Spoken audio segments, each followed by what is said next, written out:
ముఖ్యంగా ఈరోజు తమిళనాడులో అత్యధిక మెజారిటీతో విజయ్ గారు ఈరోజు సాధించడం జరిగింది.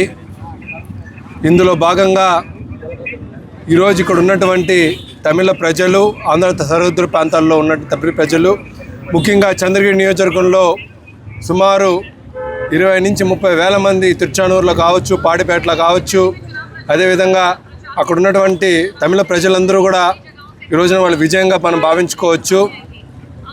ఏదైతే ఇక్కడ మా జగన్మోహన్ రెడ్డి గారు ఎప్పుడు సింహం సింగిల్గానే వస్తుందనే కాన్సెప్ట్లో ఈ రోజున విజయ్ గారు కూడా అద్భుతమైన విజయంతో సింహం సింగిల్గానే వస్తుందని చెప్పి ఈ రోజున సుమారు అక్కడ ఉన్నటువంటి అన్ని స్థానాల్లో ఏకంగా పోటీ చేసి ఈ రోజున ముఖ్యమంత్రి అయి కూర్చుంటున్నారంటే దానికి ఆయనకి ముఖ్యంగా కంగ్రాచులేషన్ చెప్పుకుంటున్నాం.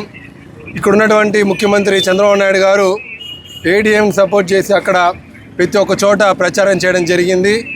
ఆయన చేసినటువంటి ప్రాంతాల్లో, నియోజకవర్గాలు అన్ని చోట్ల కూడా ఆయన ఆ పార్టీ ఓడిపోవడం జరిగింది.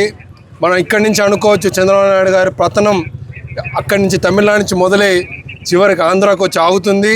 ఖచ్చితంగా వచ్చే రోజుల్లో ఆయనకు కూడా సింగిల్ డిజిట్ సీట్లే వస్తాయని కూడా తెలియజేసుకున్నాం. ఎందుకంటే మనం చూసుకోవచ్చు జగనన్నకి అదేవిధంగా విజయ్ గారికి అన్ని విషయాల్లో వ్యత్యాసం ఉంది. ఎందుకంటే ఆయన పైన కూడా సిబిఐ కేసులు పెట్టారు, ఇక్కడ సిబిఐ కేసులు పెట్టారు.